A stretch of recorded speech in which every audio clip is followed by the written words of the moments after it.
पटना में अतिक्रमण हटाने पर बड़ा बवाल हो गया। पटना के राजीव नगर इलाके में हुए हंगामे में कईयों को चोट लगी। बुलडोजर लेकर पहुंची थी पुलिस।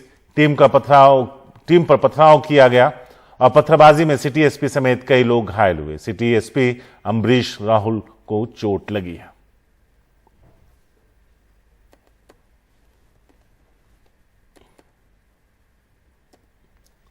क्षति हो गया। देखिए अभी आपके आंख के सामने देखिए कैसे ब्लॉक है। पुलिस प्रशासन का दोष नहीं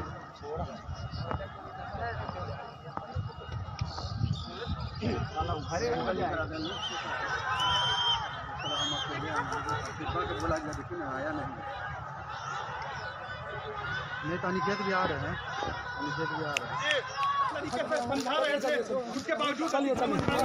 इन तस्वीरों को देखकर आप अंदाजा लगा सकते हैं कि किस किस को चोट लगी। सिटी एसपी को भी, एसएसपी को भी चोट लगी है। उनके भी चेहरे पर खून नजर आ रहा है। आंसू गैस के गोले भी छोड़े गए। वहां पर अतिक्रमण हटाने गई थी टीम। पहले भी काफी वक्त दिया जा चुका था कि आप अपने जमीनों के कागजात दिखाएं अगर आपने किसी से खरीदा है या आपको परिवार के द्वारा ये मिला है, लेकिन उन्होंने कहा कि सिर्फ 11 लोगों के द्वारा ही ये पेपर्स दिखाए गए। अब हमने लोगों को वक्त दिया है कि वो अपना सामान समेटें और यहां से निकल जाएं, फिर हम यहां पर आगे की कार्रवाई करेंगे। उन्होंने कहा कि स्थिति नियंत्रण में है।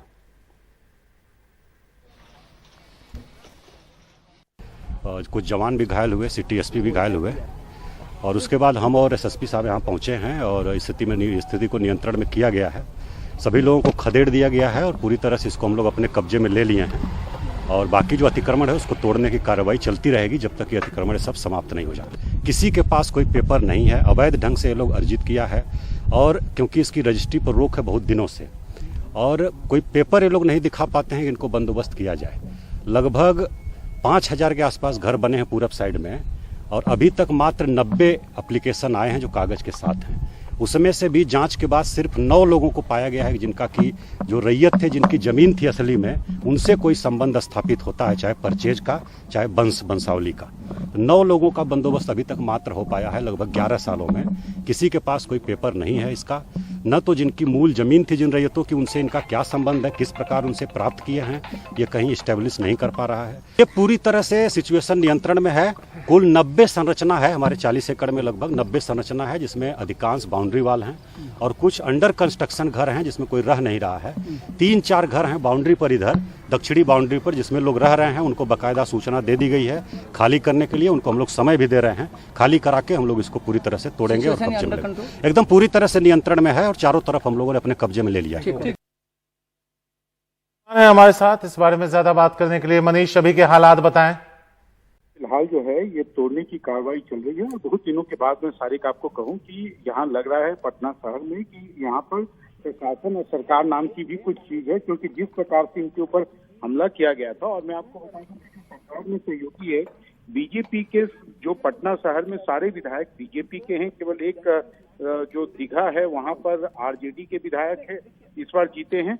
लेकिन नहीं, दीघा में भी बीजेपी के ही विधायक संजीव चौरसिया हैं और बीजेपी का पूरी तरीके से अतिक्रमणकारियों को समर्थन था और अभी भी बीजेपी ने कहा है कि ये दमनकारी कार्रवाई हो रही है। लेकिन उसके बावजूद सरकार ने, आप कह सकते हैं कि कानून के राज को कायम किया है कि जिन लोगों ने अतिक्रमण किया था, सरकारी जमीन पर घर बना लिए थे, उनके कब्जे से अब सरकारी जमीन को छुड़ाने की यह प्रक्रिया चल रही है।